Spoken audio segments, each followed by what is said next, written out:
நம்முடைய தாய் தந்தையாருக்கு கடவுளாலும் நம் ஆண்டவர் இயேசு கிறிஸ்துவினாலும் நம் அனைவருக்கும் அருளும் அமைதியும் உண்டாயிருக்கிறவாக. ஆமென். கண்களை மூடி ஆண்டவரை நோக்கி வேண்டிக் கொள்வோம். அனைத்து ஆசீர்வாதத்துக்கும் மூன்று காரணமாக இருக்கிற எங்கள் அன்பின் நல்ல கடவுளை, உடைய அனைத்து ஆற்றல்களுக்காக அன்பின் வரங்களுக்காக உண்மை துதிக்கிறோம், உண்மை தோத்தரிக்கிறோம், உண்மை போற்றுகிறோம். உடைய அன்பின் நிறைவாக உடைய ஒன்றான மகனாகிய இயேசு கிறிஸ்துவை இந்த உலகத்திலே எங்களுக்கென்று மீட்பராகவும் அரசராகவும் விடுதலையாளராகவும் அனுப்புகிற தயவுக்காக நன்றி படைக்கிறோம். இப்பொழுதும் இந்த கிறிஸ்துவருடைய காலங்களிலே உடைய மக்களை சந்திக்கவும் உடைய வார்த்தையை பகிர்ந்து கொள்ளவும் அளிக்கின்ற அனைத்து வாய்ப்புகளுக்காக உண்மை துதிக்கிறோம். இப்பொழுதும் இந்த வேளையிலும் உடைய ஆவியான வழியாக நீங்கள் எங்களோடு கூட பேசுகிறார்கள். திருமறையின் மறைபொருளை விளங்கிக் கொள்ள அருள் செய்கிறார்கள். இயேசுவின் வழியை வேண்டுதல் செய்கிறோம் அன்பின் நல்ல கடவுளே. ஆமென்.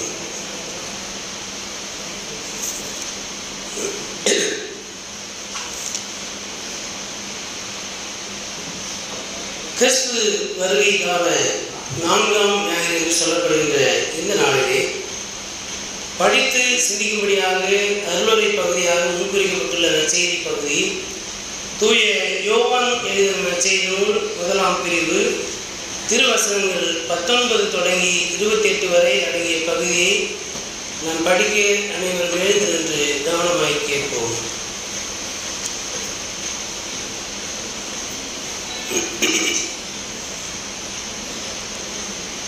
யோவான் எழுதின செய்தி நூல் 1ஆம் பிரிவு திருவசனங்கள் 19 தொடங்கி 28 வரை. எருசலேமில் உள்ள யூதர்கள் குருக்களையும் லேவியர்களையும் யோவானிடம் அனுப்பி, நீர் யார் என்று கேட்டபோது அவர், நான் மெசியா அல்ல என்று அறிவித்தார். இதை அவர் வெளிப்படையாக கூறி மறுக்காமல் ஒப்புக்கொண்டார். அப்போது, அப்படியானால் நீர் யார், நீர் எலியாவா என்று அவர்கள் கேட்க அவர், நான் அல்ல என்றார். நீர்தாம் வரவேண்டிய இறைவாக்கினரா என்று கேட்டபோதும் அவர் இல்லை என்று மறுமொழி கூறினார். அவர்கள் அவரிடம், நீர் யார், எங்களை அனுப்பியவர்களிடம் நாங்கள் மறுமொழி சொல்லியாக வேண்டும், எனவே உம்மை பற்றி என்ன சொல்கிறீர் என்று கேட்டார்கள். அதற்கு அவர், ஆண்டவருக்காக வழியை செம்மையாக்குங்கள் என பாலை நிலத்தில் குரல் ஒன்று கேட்கிறது என்று இறைவாக்கினர் எசாயா உரைத்தது என்னை பற்றியே என்றார். பரிசேயரால் அனுப்பப்பட்ட அவர்கள் அவரிடம், நீர் மெசியாவோ எலியாவோ வரவேண்டிய இறைவாக்கினரோ அல்லவென்றால் ஏன் திருமுழுக்கு கொடுக்கிறீர் என்று கேட்டார்கள். யோவான் அவர்களிடம், நான் தண்ணீரால் திருமுழுக்கு கொடுக்கிறேன், நீங்கள் அறியாத ஒருவர் உங்களிடையே நிற்கிறார், அவர் எனக்கு பின் வருபவர், அவருடைய மிதியடி வாரை அவிழ்க்கக்கூட எனக்கு தகுதியில்லை என்றார். இவை யாவும் யோர்தான் ஆற்றுக்கு அக்கறையில் உள்ள பெத்தானியாவில் நிகழ்ந்தன. அங்குதான் யோவான் திருமுழுக்கு கொடுத்து கொண்டிருந்தார் என்பவைகளே. Yeah.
கிறிஸ்துவுக்குள் அன்பான இறைமக்களே, உங்கள் அனைவரையும் ஆண்டவர் இயேசு கிறிஸ்துவின் திருப்பெயராலே வாழ்த்துகிறேன்.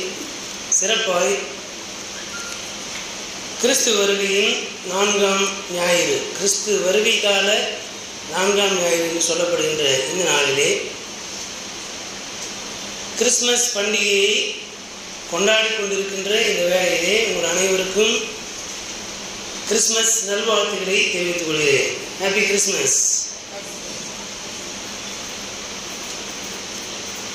கிறிஸ்து வருகை கால 4ஆம் ஞாயிறு என்று சொல்லப்படுகின்ற இந்த நாளிலே கிறிஸ்து வருகையின் மீதான நம்பிக்கை, கிறிஸ்து வருகைக்கான ஆயத்த பணிகளை செய்தல் என்பதை அடித்தளமாக கொண்டு இந்த நாளினுடைய நற்செய்தியை அருளுரையாக உங்களோடு கூட பகிர்ந்து கொள்ள முயற்சிக்கிறேன். கடவுளின் ஆவியானவர் நமக்கு உதவி செய்வாராக. இந்த நாளிலே படிக்க கேட்ட இந்த திருப்பாடல் 20:1 முதல் 9 வசனங்கள். 20ஆம் திருப்பாடல்.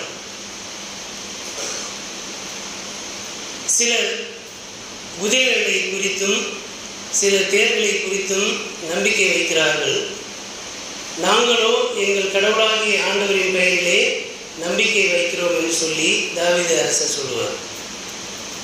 ஒரு அரசன் கடவுள் மீது நம்பிக்கை வைக்கிறதை, கடவுளுடைய வருகை நான் அல்ல, எனக்கு மேலே ஒருவர் இருக்கிறார், நான் அரசன், ஆனால் நான் கடவுள் கிடையாது, எனக்கு மேலே கடவுள் இருக்கிறார், அவர்தான் என்னை வழிநடத்துகிறார், இந்த இறை மக்களை ஆளும்படிக்கு அவரே எல்லா விதமான வரங்களையும் செல்வங்களையும் ஞானத்தையும் வழிகாட்டுதல்களையும் கொடுக்கிறார் என்பது தாவீது அரசனுடைய நம்பிக்கை. அவர் உம்முடைய மன விருப்பத்தின்படி எல்லாம் உமக்கு தந்தருள்வாராக என்று மக்கள் தாவீதை குறித்து சொல்லுவதாக அந்த வார்த்தை இருக்கும். ஆனால் தாவீது சொல்லுகிற போது அப்படியே ஒரு காட்சியாக பார்த்தோன்னா, குதிரையின் மீது உட்கார்ந்து கொண்டு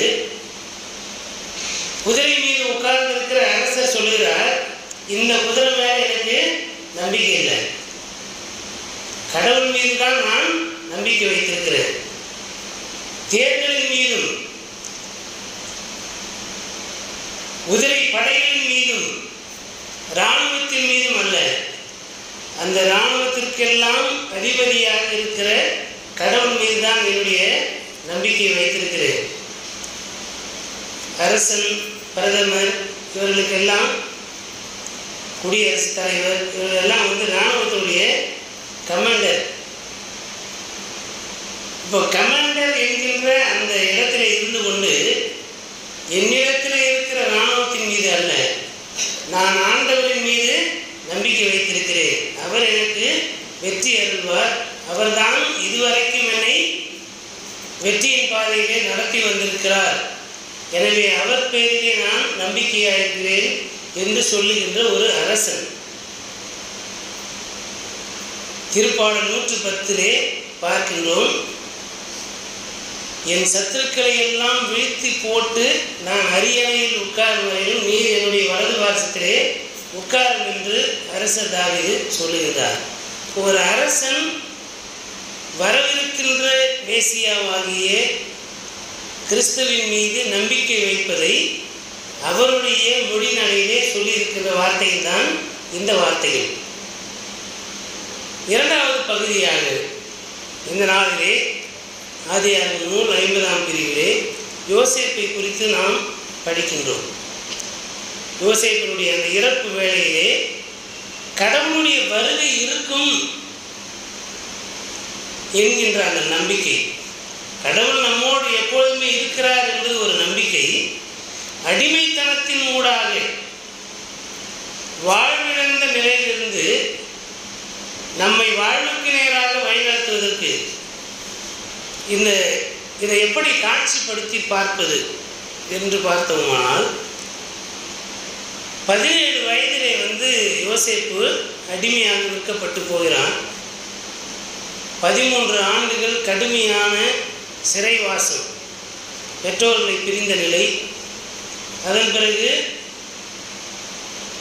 போர்த்திபாருடைய வீட்டிலே அடிமையாக வேலை செய்வது, அங்கே குற்றமற்ற நிலையிலும் குற்றம் சாட்டப்படுகின்ற நிலை, சிறைச்சாலைக்கு செல்வது, சிறைச்சாலையில் இருப்பது, அதன் பிறகு பார்வோனினுடைய கனவுக்கு பதிலளிப்பதின் வழியாக யோசேப்பு எகிப்து நாட்டினுடைய ஆளுநர் ஆகிறார். 30 வயதிலே ஆட்சியாளனாக எகிப்திலே அரியணையிலே உட்காருகிறார். அவர் இறக்கும்போது அவருக்கு 110 வயது. அப்போ இந்த 80 ஆண்டுகள், இந்த 80 ஆண்டுகள் என்ன நிலைமைக்கு கொண்டு போய் நிறுத்துகிறது என்றால், அவர் ஆட்சி அதிகாரத்திலே உட்கார்கின்ற போது வாழ்வளிக்கின்ற நிலையிலே உட்கார்கிறார். அவர் இறக்கின்ற நிலையிலேயே தம் மக்கள் அடிமைப்பட்டு போயிருக்கிற தம்முடைய சகோதரர்கள், அடுத்த தலைமுறை அடிமைப்பட்டு கிடக்கின்ற நிலையை தன்னுடைய கண்களாலேயே பார்க்கிறார்.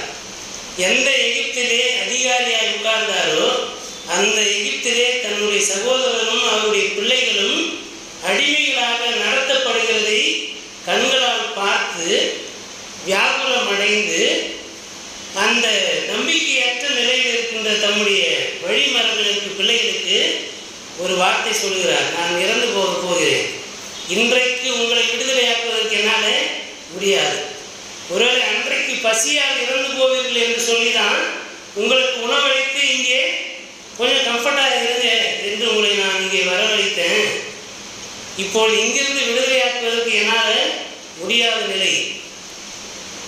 அந்தந்த காலத்திற்குரிய நற்செயல்களை செய்கிறோம், சில நேரங்களிலே அது தவறான முடிவுகளிலே கொண்டு போய் நிறுத்தும். அதற்காக அன்றைக்கி சாப்பாடு போட்டது தப்போ அப்படின்னு நினைக்க வேண்டிய அவசியம் கிடையாது. ஆனால் எப்பொழுதுமே நாம் மனதில் கொள்ள வேண்டியது, ஒரு கம்ஃபர்ட் ஜோனில் இருக்கும்போது அது ரொம்ப மகிழ்ச்சியானது என்று சொல்லி அதனுடைய பின்விளைவுகள் எப்படி இருக்கும் என்பதை ஆராய்ந்து பார்க்காமல் இருந்துவிடக்கூடாது. நமக்கு ஒரு சொகுசான வாழ்வு கிடைச்சிருந்தா அதற்கு பின்னாலே நன்மைகளும் தீமைகளும் இருக்கிறது, அதை எப்படி எதிர்கொள்ள வேண்டும், மேற்கொள்ள வேண்டும் என்ற ஒரு பகுத்தறிவு சிந்தனை இருந்து கொண்டே இருக்க வேண்டும். ஒருவேளை அப்படி அந்த இஸ்ரேல் மக்கள் இல்லாததனுடைய விளைவு தான் அவர்கள் அடிமைப்பட்டு போனார்கள். சிறையிலிருந்து அந்த அடிமைத்திலிருந்து வெளியே வந்த பிறகு கூட என்ன சொல்கிறாங்க, நாங்கள் எகிப்தில் இருந்திருந்தால் இறைச்சி பாத்திரங்கள் அன்றையிலே உட்கார்ந்து போய் இப்படி எங்களை பசி நாங்கள் இருந்து போவோம் எங்களை அழைத்து வந்து, அப்பொழுது கூட அவர்களுடைய அந்த விடுதலை வாழனுடைய மகிமை என்னன்றதை உணர்ந்து கொள்ள முடியாத ஒரு சூழல். இப்படி இருக்கின்ற இந்த இஸ்ரேல் மக்களுக்கு தான் யோசேப்பு முன்கூட்டியே சொல்லுகிறார், கடவுள் நிச்சயமாக உங்களை சந்திக்க ஒருவரை ஒரு நாள் வருவார், அப்பொழுது இந்த அடிமைத்தன வீட்டிலே என்னுடைய எலும்புகள் இல்லாதபடிக்கு இதை எடுத்துக்கொண்டு போய்விடுங்கள் என்று சொல்லுகின்றார். அப்போ கடவுளுடைய வருகை, மெசியாவுடைய வருகை இருக்கும் என்பதை யோசேப்பு சொல்லுவதின் வழியாக யோசேப்பை நாம் யாராக பார்க்க வேண்டும் என்றால், யோசேப்பு அந்த நாட்களிலே தீர்க்கதரிசியாய் இருந்திருக்கிறார் என்பதை நாம் உணர்ந்து கொள்ள வேண்டும். அப்போது அந்த நாட்களிலே தீர்க்கதரிசி என்ற வார்த்தை கிடையாது, கனவு காண்கின்றவர், மிஷினரி, அல்லது யோசேப்பு பேர் என்ன, கனவு காண்கின்றவன் தான். ஆனால் உண்மையிலே யோசேப்பு யார் என்றால், யோசேப்பு ஒரு தீர்க்கதரிசி. வெறும் கனவு கண்டு அதற்கு பதில் சொல்வது என்பது ஃபோர்டெல்லிங், இந்த கனவு இதுதான், இந்த கனவுடைய பொருள் இதுதான், இதுதான் நடக்கும் அப்படின்னு சொல்றது ஃபோர்டெல்லிங். ஆனால் கடவுள் உங்களை சந்திக்க வருவார் என்கின்ற அந்த வார்த்தை ஃபோர்த் டெல்லிங், வரவிருக்கின்றவற்றை சொல்லுவது என்பது ஃபோர்த் டெல்லிங், அது இறைவாக்கு பணி. இப்போ யோசேப்பு கடவுளுடைய வருகையை, விடுதலையாளருடைய வருகை குறித்து முன்னமே சொல்லியிருக்கிறார். அந்த நாட்களுக்குரிய விடுதலையாளர் மோசேயின் மூலமாக வெளிப்பட்டார். கிறிஸ்துவனுடைய அந்த ப்ரீ எக்ஸிஸ்டன்ஸ், இயேசு கிறிஸ்துவனுடைய முன்னிருப்பு நிலையினுடைய அந்த ஃபோர் டேஸ்ட், முன் சுவை அப்படின்னு சொல்றது, அது மோசேயின் மூலமாக கடவுள் அதை வெளிப்படுத்தினார். யோசேப்பு இங்கே மேசியாவுடைய வருகை இருக்கும் என்பதையும், அப்பொழுது அடிமைத்தனங்களில் நம்முடைய எலும்புகள் கூட இருக்கக்கூடாது என்கின்ற எண்ணம் யோசேப்புக்கு இருந்ததை நாம் இங்கே பார்க்க முடியும். பிலிப்பியர் 4ஆம் அதிகாரம் 4 முதல் 7 வசனங்களிலே பவுல் மகிழ்ச்சியை குறித்து சொல்லுகின்றார். சிறையிருப்பிலே இருந்து கொண்டு மகிழ்ச்சியை குறித்து பேசுகின்ற கிறிஸ்துவனுடைய பணியாளர் பவுல். பவுலை எப்படி புரிந்து கொள்வது அப்படின்னா, ஆண்டவர் இயேசுவை நாம் எப்படி புரிந்து கொள்கிறோம் என்பதை வைத்து நாம் பவுலை புரிந்து கொள்ள முடியும். பவுல் நமக்காக சிலுவையில் அறையப்படவில்லை, ஆனால் சிலுவையில் அறையப்பட்ட இயேசுவை குறித்து ஒரு முழுமையான வடிவத்தை நற்செய்தியாக நமக்கு கொடுத்தவர் பவுல் என்று சொன்னால் அது மிகையாகாது. கிறிஸ்துவுக்காக இறப்பின் வேலை வரையிலும் தன் வாழ்நாளெல்லாம் பல துன்புறுத்தலுக்கு ஆளான போதும் பவுல் ஒருபோதும் கிறிஸ்துவை மறுதளிக்கவில்லை என்பதை நாம் அறிந்து கொள்ள வேண்டும். சிறைக்குள்ளாக இருந்து கொண்டு இப்போ யோவானை குறித்து நாம் கடந்த வாரங்களே சிந்தித்திருப்போம். யோவான் சிறையில் இருக்கிறார். தம்முடைய சீடர்களை அனுப்பி, வருகிறவர் நீர்தானா, வரவிருக்க நாங்கள் இன்னும் வேறொருவருக்காக காத்திருக்க வேண்டுமா என்ற கேள்வியை கேட்டு அனுப்புகிறார். அதே விதமான சூழல் தான். காலனி ஆதிக்கத்திற்குள்ளே சிறைக்குள்ளாக போய்விட்டால் உயிரோட திரும்ப வெளியே வருவது என்பது நிச்சயம் இல்லாத ஒரு காரியம். எனவேதான் சிறையிலிருந்து வெளியே வர முடியாத நிலையிலே யோவான் வருகிறவர் மீதான என்ற கேள்வியை கேட்டு அனுப்புகிறார். இங்கே பவுலும் சிறைக்குள்ளாக இருக்கிறார். சிறையில் இருந்து கொண்டு கர்த்தருக்குள் எப்பொழுதும் சந்தோஷமாயிருங்கள், ஆண்டவருக்குள்ளே எப்பொழுதும் மகிழ்ச்சியாயிருங்கள். தனக்கு மகிழ்ச்சியே இல்லாத ஒரு சூழல், உயிர் போனாலும் போயிடும், திரும்ப வெளியே வராமலே கூட போய்விடலாம். ஆனால் தம்மை சந்திக்க வருகின்ற மக்களை பார்த்து அவர் சொல்லுகின்ற வார்த்தை, கடவுளுடைய வருகை சமீபமாயிருக்கிறது, கிறிஸ்துவனுடைய வருகை சமீபமாயிருக்கிறது. அந்த வருகைக்காக நீங்கள் எப்பொழுதும் ஆயத்தமாயிருங்கள், மகிழ்ச்சியாயிருங்கள். கண்டிப்பாக கடவுளின் வருகை, கிறிஸ்துவின் வருகை என்பது இருக்கும் என்று சொல்லி 2ஆம் வருகை குறித்து அவர் பேசுகின்றார். சிறையிருப்புக்குள்ளாக இருந்து கிறிஸ்துவின் நற்செய்தி பணியாளனாக பவுல், கிறிஸ்துவின் வருகைக்கு நீங்கள் எப்பொழுதும் ஆயத்தமாயிருங்கள், கிறிஸ்துவின் வருகையை எதிர்நோக்கி மகிழ்ச்சியாயிருங்கள் என்று சொல்லி அந்த பிலிப்பு நகர மக்களுக்கு சொல்லுவதன் வழியாக அன்றைக்கு எழுதின அந்த வார்த்தைகள் இன்றைக்கு இருக்கிற நமக்கும் அது பொருந்துகின்ற விதத்திலே அந்த வார்த்தைகளை அவர் எழுதி வைத்திருக்கிறார். இவை எல்லாவற்றையும் படிக்கின்ற போது இவர்கள் எல்லாருமே servant of Yahweh, கடவுளுடைய பணியாளர்கள், in the midst of suffering, துன்புறுத்தலுக்குள்ளாக. அரசனாலே மகிழ்ச்சியாக இருப்பாங்க அப்படின்னு நம்ம நினைக்கிறோம். அரண்மனை தன் நாட்டு மக்களுடைய பார்வையிலிருந்து பார்க்கிற போது உயர்வான இடத்திலே அரசர் இருக்கிறார். ஆனால் எதிரியின் பார்வையில் இருந்து பார்த்தோன்னா அரசனுக்கு எப்பொழுதுமே பிரச்சனை, நிம்மதியாக போய் தூங்க முடியாது. எதிரி நாட்டுக்காரர் எப்போ வேணாலும் படையெடுத்து வரலாம். இப்போ அரசனாலே கம்ஃபர்ட்டாக இருக்கிறார் என்பது அல்ல, அவருக்கும் பிரச்சனை இருக்குது. எதிரிகளாலே, எதிரி நாட்டினராலே பிரச்சனை இருக்கிறது. அந்த விதமான துன்புறுத்தல்கள், அந்த விதமான ஒரு விதமான அச்சுறுத்தல்கள், ஒடுக்குமுறைகளுக்குள்ளாக இருந்து தன் நாட்டு மக்களை பாதுகாக்க வேண்டிய இந்த உயர்வான பொறுப்பு, இந்த ஹைலி ரெஸ்பான்சிபிலிட்டி அரசனுக்கு இருக்கின்ற போது, ஒரு பொறுப்புள்ள அரசன் சும்மா சாதாரணமாக படுத்து தூங்கி இருப்பாரா? இருக்க மாட்டார். அப்போது அவருக்கென்று பாடல்கள் இருக்குது. அந்த பாடல்களுக்குள்ளாக இருந்து கொண்டு கடவுளுடைய வருகைக்காக கடவுளின் மக்களை பாதுகாக்கின்ற அந்த பொறுப்பாண்மையை செய்வதிலே அவர்கள் கடவுளின் பணியாளர்களாக இருக்கிறார். இவை எல்லாவற்றையும் நாம் இந்த நாளினுடைய நற்செய்தி பகுதிக்கு நாம் இணைத்து பார்க்கின்ற போது யோவான் அந்த விதமான துன்புறுத்தலுக்குள்ளாக இருந்த ஒரு நபர். அது இந்த நாளினுடைய நற்செய்தி பகுதியிலே ஞானஸ்நானம் கொடுக்கின்ற அந்த நிகழ்வில் இருந்து ஏரோதினாலே அவர் சிறைப்படுத்தப்பட்டு சிறையிலே அடைக்கப்படுகின்ற வரையிலும் யோவானுடைய அணுகுமுறை என்பது ஒன்றுதான். மனம் திரும்புங்கள், பரலோக ராஜ்யம் சமீபமாக இருக்கிறது, கடவுளுடைய வருகை சமீபமாக இருக்கிறது, கிறிஸ்துவின் வருகை சமீபமாக இருக்கிறது, கிறிஸ்துவை ஏற்றுக்கொள்வதற்கு உங்கள் உள்ளத்தை பக்குவப்படுத்துங்கள் என்பதாகத்தான் இந்த யோவானுடைய அணுகுமுறை வார்த்தைகளும் இருந்திருக்கின்றன. குருக்களையும் லேவியர்களையும் அனுப்பி யோவானிடத்திலே கேட்கிறார், நீர்தான் மேசியாவா? இன்னைக்கு நம்ம கேட்டால் என்ன பண்ணணும் தெரியுமா? நம்ம எல்லாருமே மேசியாவே தான் பண்ணிட்டு இருக்கிறோம். ஐயர்மார்களாகட்டும், ஈசியில் இருக்கிறவங்களா இருக்கட்டும், ஆளுக்குழுவில் இருக்கட்டும், யாராக இருந்தாலும் நம்ம தான் ஏதோ இந்த திருச்சபையினுடைய மேசியா என்ற எண்ணம், மேட்டிமையான எண்ணம் இருக்கிறது.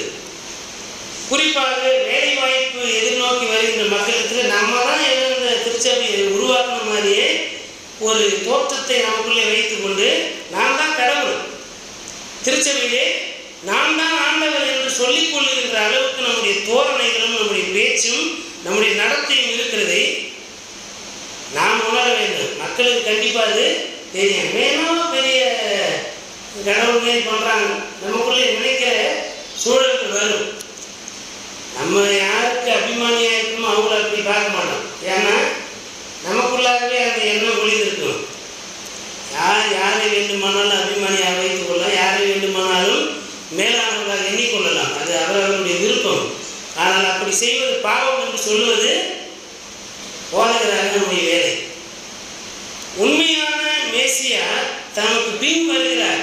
என்னை விட வயதில் சின்னவர் தான், ஆனால் அவர் எனக்கு முன்பிருந்தவர் என்று சொல்லுவதற்கு நமக்கு ஒரு தாழ்மையான எண்ணம் இருக்கணும்.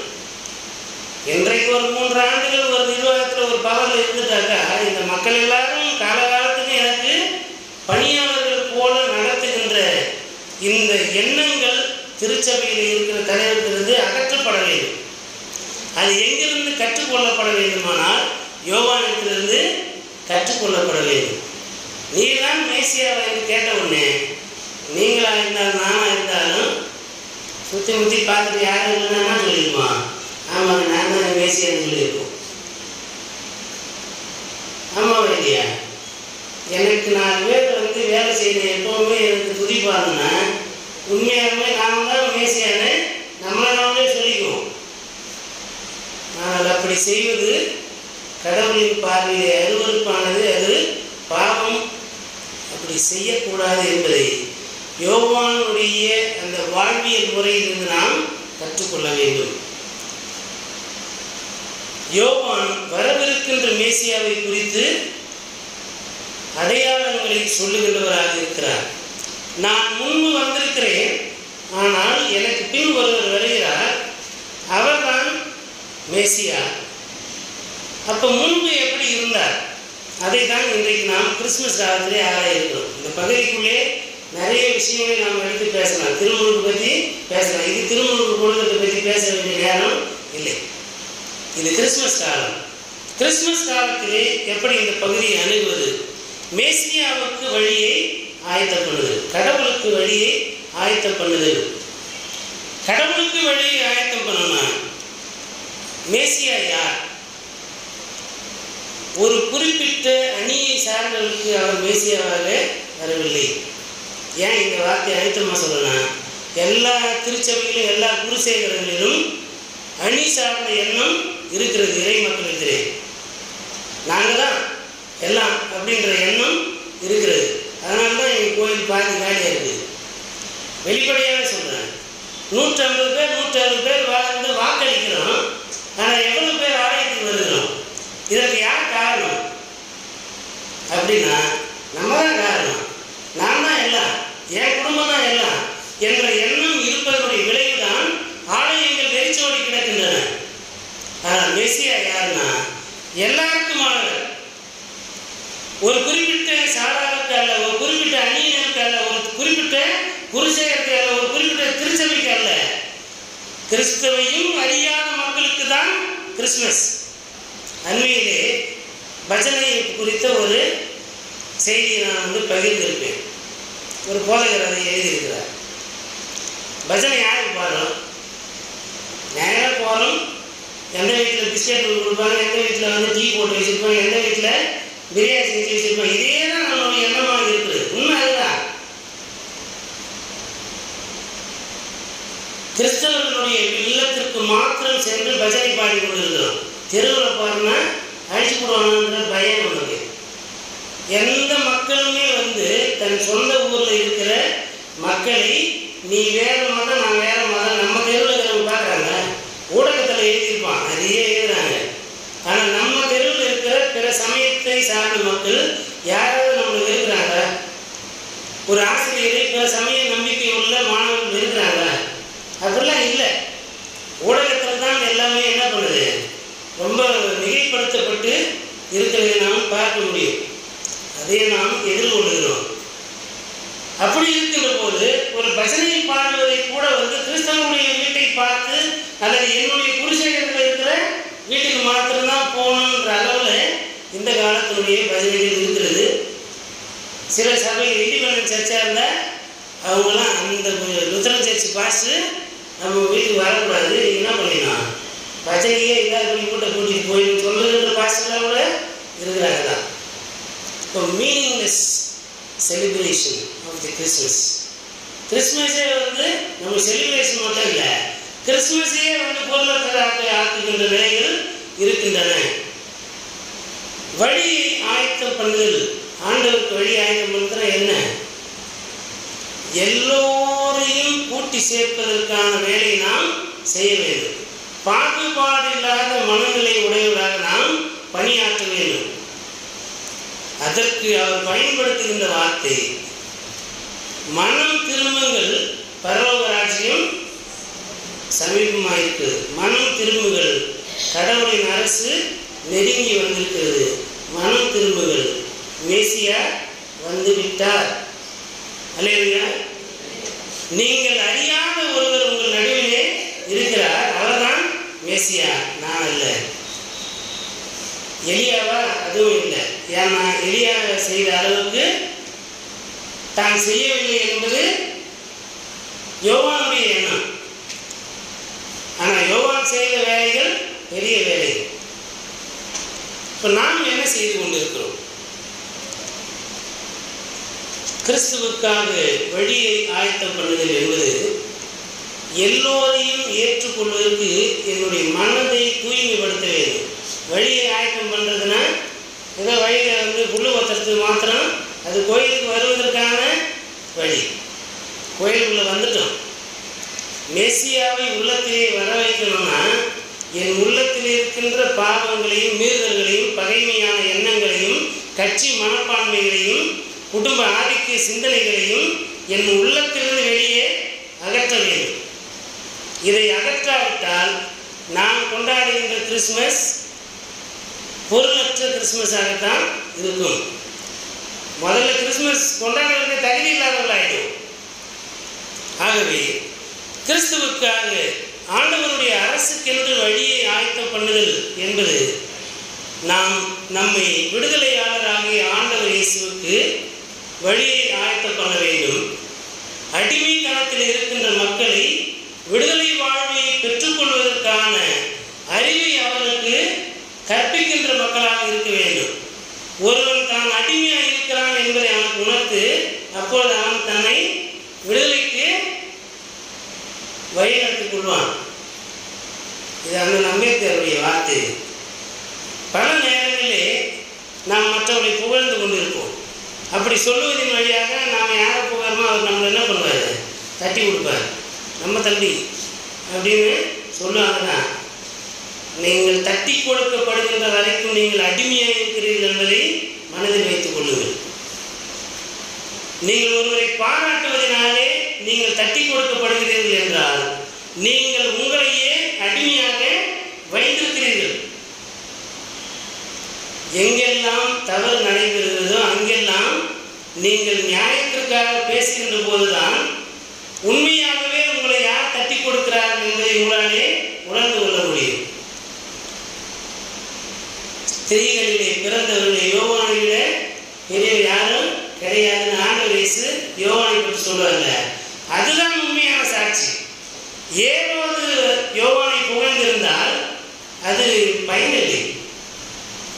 ஆனால் இயேசுவின் வாயினாலே புகழப்பட வேண்டும். அதற்கு நாம் உண்மையாகவே இயேசுவின் மனநிலை உடையவர்களாக இருக்க வேண்டும். எனக்கு அன்பானவர்களே, கிறிஸ்துமஸ் பண்டிகை கொண்டாட இருக்கின்றன. கிறிஸ்து யார் என்பதை உணர்ந்து கொள்ள வேண்டும். கிறிஸ்து தலைமுறைதோறும் அவர் இருந்து கொண்டே இருக்கிறார். எனக்கு பின் வருகிறவர் எனக்கு முன்பே இருந்தார் என்பதுடைய பொருள் என்னவென்றால், யோவான் 1:1 என்ன சொல்லுது? யோவான் 1:1 தொடக்கத்திலே வாக்கு இருந்தது, அந்த வாக்கு கடவுளத்தில் இருந்தது, அந்த வாக்கு கடவுளாய் இருந்தது. ஆதியிலே வார்த்தை இருந்தது, அந்த வார்த்தை கடவுளத்தில் இருந்தது, அந்த வார்த்தை கடவுளாய் இருந்தது. The pre-existence of Christ is the word of God. இயேசு மனிதனாக இந்த உலகத்திலே வந்து பிறப்பதற்கு முன்பே இருந்தார். எப்படி இருந்தார் என்றால் அவர் வார்த்தையாக இருந்தார். அதனால்தான் யோவான் சொல்கிறார், யோவான் நற்செய்தியாளர் யோவான், திருமுழுக்கு யோவான், ரெண்டு பேரையும் பிரித்து பாருங்கள். யோவான் நற்செய்தியாளர் சொல்கிறார் ஆதியிலே வார்த்தை இருந்தது. யோவான் திருமுழுக்கு யோவான் என்ன சொல்றாரு? எனக்கு பின் வருகிறவர் எனக்கு முன்பே இருந்தவர், அவருடைய பாதரட்சியின் வாரையும் அவிழ்ப்பதற்கு நான் தகுந்தவன் அல்ல, தகுதி எனக்கு கிடையாது என்று சொல்லுகின்ற போது the pre-existence of Christ, கிறிஸ்துவனுடைய முன் இருப்பு நிலை என்பது கடவுளுடைய வார்த்தை. ஆதி முதல் அவர் இருந்திருக்கிறார், இப்பொழுதும் அவர் இருக்கிறார், என்றென்றைக்கும் அவர் இருந்து கொண்டே இருப்பார். நம்முடைய அருளுரைகள் கிறிஸ்துவை முன்னிறுத்துகின்ற மையம் கொண்ட அருளுரையாக இருக்குமானால் அதுதான் கிறிஸ்துவனுடைய இருப்பு நிலை. நம்முடைய அருளுரையிலே பல நேரங்களிலே யாராவது ஒரு மனிதரை நாம் புகழ்ந்து கொண்டிருப்போம். அது அல்ல. அருளுரை என்பது எப்பொழுதுமே கிறிஸ்துவை மையப்படுத்தியதாக இருக்க வேண்டும், கிறிஸ்துவை குறித்த வார்த்தைகளாக இருக்க வேண்டும். அப்படி இருப்பதன் வழியாக நாம் கிறிஸ்துவனுடைய முன்னிருப்பு நிலையான அந்த கடவுளுடைய வார்த்தை இங்கே இருக்கிறது. கிறிஸ்துவை குறித்து நாம் பிரசங்கிப்பதனாலே குழந்தை இயேசு இங்கே இருக்கிறார். ஆகவே இந்த கிறிஸ்து பிறப்பின் காலங்களிலே கடவுளுடைய வார்த்தையை நாம் மனதில் வைத்திருக்க வேண்டும். எப்பொழுதும் கடவுளுடைய வார்த்தையை நாம் மதித்து நடக்கின்ற மக்களாக இருக்க வேண்டும். அந்த வார்த்தைக்கு நாம் முக்கியத்துவம் கொடுத்து நாம் நடக்கின்ற போது நம்முடைய வழியை கிறிஸ்துவுக்காக ஆயத்தப்படுத்துகிறோம். எல்லா மக்களும் கிறிஸ்துவனை வருவதற்கு நாம் எப்பொழுதும் அந்த நற்செய்தியை பறைசாற்றி கொண்டே செல்லுகின்ற மக்களாக, செல்லுகின்ற இடங்கள், பணி செய்கின்ற இடங்கள், நம்முடைய குடும்ப ஜபத்திலே நாம் கடவுளுடைய வார்த்தை படிக்கிற போது அங்கே கிறிஸ்து இருக்கிறார். மற்றவர்களுக்கு அதை அறிவிக்கின்ற போது அங்கே கிறிஸ்து இருக்கிறார். அப்பொழுதெல்லாம் நாம் கடவுளுடைய அரசுக்கு வழியை ஆயத்தம் பண்ணுகின்ற மக்களாக இருக்கிறோம் என்பதை மனதில் வைக்க அழைக்கப்படுகிறோம். கிறிஸ்து மானிட மகனாக இந்த உலகத்திலே வருகிறார். கடவுள் மனிதராக வருகிறார். ஆண்டவர் இயேசுவை குறித்து அநேகர் அவருக்கு பல அடையாள மொழிகளை கொடுக்கிறார். குறிப்பாக யோவானை பார்த்தோமானால் இயேசுவுக்கு நிறைய அடையாள பெயர்கள் உண்டு. வழி, சத்தியம், வாழ்வு, வாசல் என்றெல்லாம் பல பெயர்கள் கொடுக்கப்படுகின்றன. திராட்சை செடி இப்படி சொல்லுகின்ற போது ஆண்டவர் இயேசு தமக்கு தாமே கொடுக்கிற பேர் என்னன்னா சன் ஆஃப் மேன், மனித குமாரன். மனித குமாரன், இந்த மனிதனுக்குண்டான அனைத்து பாடுகளும் தமக்கும் இருக்கிறது.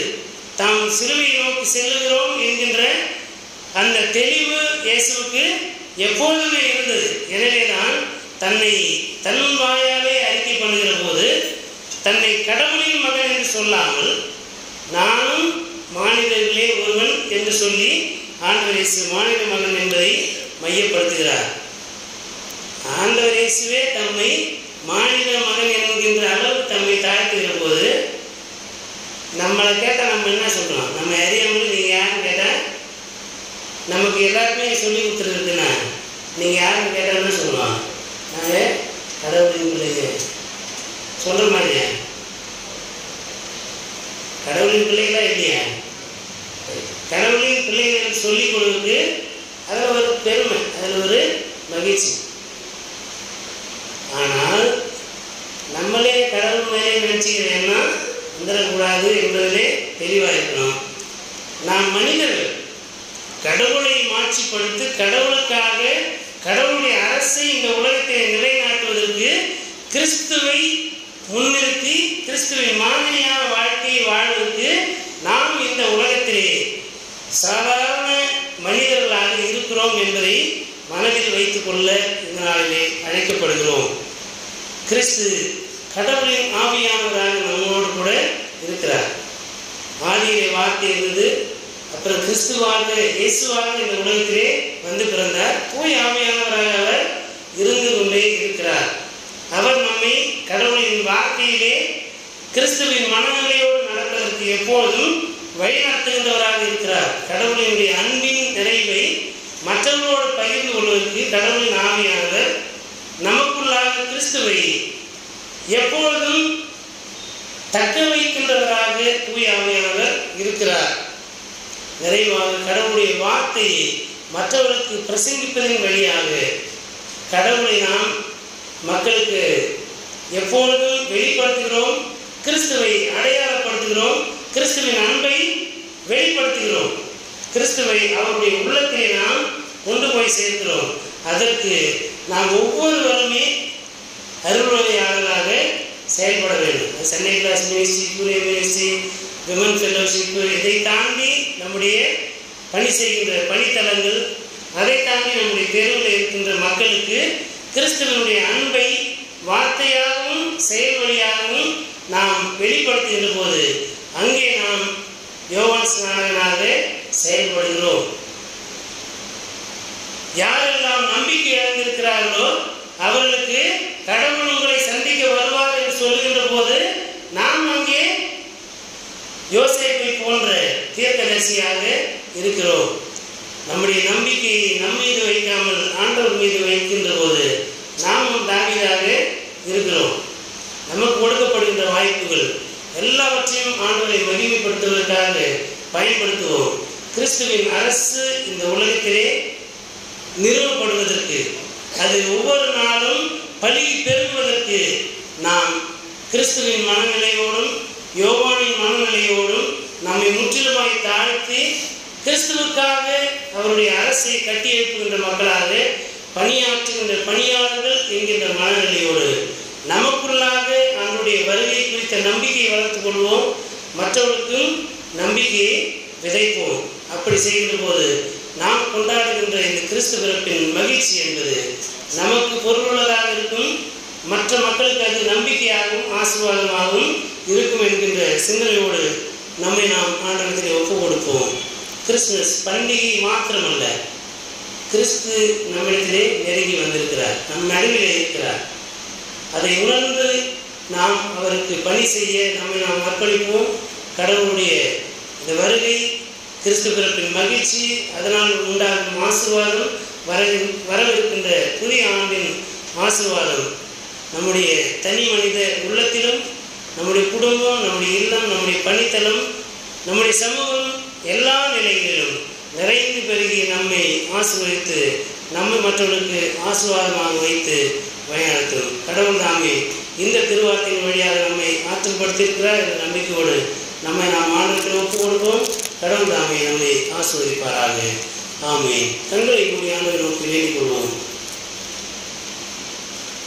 விண்ணிலிருந்து மண்ணுலகிற்கு வந்திருக்கின்ற எங்கள் அன்பின் நல்ல கடவுளே, இயேசு கிறிஸ்துவிலே உம்முடைய அனைத்து மாட்சிமையையும் இந்த மனுக்குலத்திற்கு கொடுத்துவிட்டு மனிதராக தம்மை தாழ்த்திருக்கின்ற கடவுளுடைய இந்த வருகை, கிறிஸ்துவனுடைய பிறப்பை கொண்டாடுகின்ற இந்த காலங்களிலே எங்களை நாங்கள் முற்றிலுமாய் தாழ்த்தி எல்லா மக்களையும் நாங்கள் அன்பு செய்து அரவணைத்து அதன் வழியாக கிறிஸ்து பிறப்பினுடைய மகிழ்ச்சியை மற்றவர்கள் விதைப்பதன் வழியாக இந்த கிறிஸ்து பிறப்பின் பண்டிகையை நாங்கள் பொருளுள்ளதாக கொண்டாடுவதற்கு கடவுள் தாமே எங்களுக்கு ஆற்றலும் அருளும் ஞானமும் தாழ்மையான உள்ளத்தையும் தந்து எங்களை வழிநடத்தி காத்தலுமா இடத்திலே கொண்டாடுகிறோம்.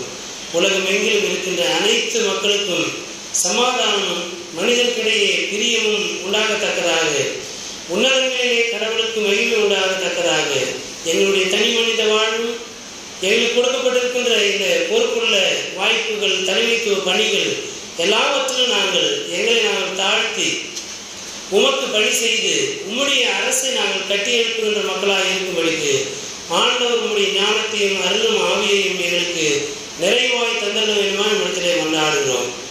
எங்களுடைய திருச்சபைக்காக வருகிறோம். திருச்சபையில் இருக்கின்ற அனைத்து இறை மக்கள், தலைமைத்துவத்தில் இருக்கின்ற மக்கள், பணி செய்கின்ற மக்கள், ஆசிரியர் பெருமக்கள், ஆயர்கள், இன்னுமாக திருச்சபைக்கு வெளியே பணி செய்து கொண்டு திருச்சபைக்காக தங்களை முழுவதுமாக அர்ப்பணித்திருக்கின்ற மக்கள், இந்த குருசேகரத்தினுடைய ஆயர், சபை மூப்பர்கள், விசுவாச வீட்டார், பல்வேறு ஊழியங்களிலே தங்களை இணைத்துக் கொண்டிருக்கின்ற உடைய பிள்ளைகள் ஒவ்வொருவரையும் தனித்தனியாக பேர் பேராக ஆசீர்வதிக்கிறார்கள். எங்களுக்கு கொடுத்திருக்கின்ற வாய்ப்புகள் எங்களை மேன்மைப்படுத்திக் கொள்வதற்கு அல்ல, அப்படி செய்து நாங்கள் எங்களை மேட்டுமையான எண்ணத்திற்குள்ளே கொண்டு சென்று எங்களுடைய ஆன்மாவை அழித்துக் கொள்ளுகின்ற மக்களாக இராமல் எல்லோரையும் கூட்டி சேர்த்து எல்லோரையும் அரவணைத்து உடைய அரசை, இந்த திருச்சபையை கட்டி எழுப்பதின் வழியாக உடைய அரசை நாங்கள் இந்த மண்ணுலகிலே கட்டி எழுப்புகின்ற மக்களாக இருக்கும்படிக்கு தாழ்மையின் உள்ளத்தை நீர் எங்களுக்கு தந்திருக்கிறாக. உம்முடைய வார்த்தை, கிறிஸ்துவனுடைய இருப்பு நிலை, தூய ஆவியானுடைய திருமநிலை எல்லாவற்றையும் எங்களுடைய உள்ளத்திலே நிறுத்தி நாங்கள் உம்முடைய பணியாளர்களாக இருப்பதற்கு எங்களை நாங்கள் ஒப்புவிக்க ஆண்டவர் எனக்கு உதவி செய்கிறார்கள். இப்பொழுது கேட்டிருக்கின்ற இந்த வார்த்தைகள் எங்களுடைய வாழ்வுக்கும் எங்களுடைய பணிக்கு பயனுள்ளதாக இருக்கும்படிக்கு ஆண்டவர் எங்களை ஆசீர்வதிக்கிறார்கள். எல்லாவற்றையும் திருக்கத்தில் ஒப்புவிக்கிறோம். எங்களை ஆண்டு கொள்ளும், பயனெடுத்தும், பலப்படுத்தும், காத்துக்கொள்ளும். துதி, கனம், மாட்சிமை ஆற்றும் ஒருவருக்கே இருக்கிறோம். எங்கள் ஆண்டவர் மீட்பருமாக இயேசு கிறிஸ்துவின் வழியாக வேண்டுதல் செய்கிறோம். அன்பு நிறைந்த நல்ல கடவுளே, உம்முடையிலே ஆமென். அனைத்து ஆற்று நிறைந்த நம்முடைய தாயும் தந்தையுமான கடவுளுடைய அன்பும் நம்முடைய ஆண்டவர் மீட்பருமாக இயேசு கிறிஸ்துவுடைய அருளும் அமைதியும் தூய ஆவியானுடைய வல்லமையுள்ள பாதுகாப்பும் பராமரிப்பும் மாறாத நித்திய உடன்படிக்கையும் உறவும் ஐக்கியமும் அடுத்தது நம் அனைவரோடும் இன்று வென்றும் எல்லா காலமும் சிறப்பாய் இந்த கிறிஸ்து வருகின்ற காலம் வருகிற புதிய ஆண்டின் ஆசீர்வாதங்களோடும் நிறைவாய் இருந்து வழிநடத்தி காப்பனவாக. ஆமென்.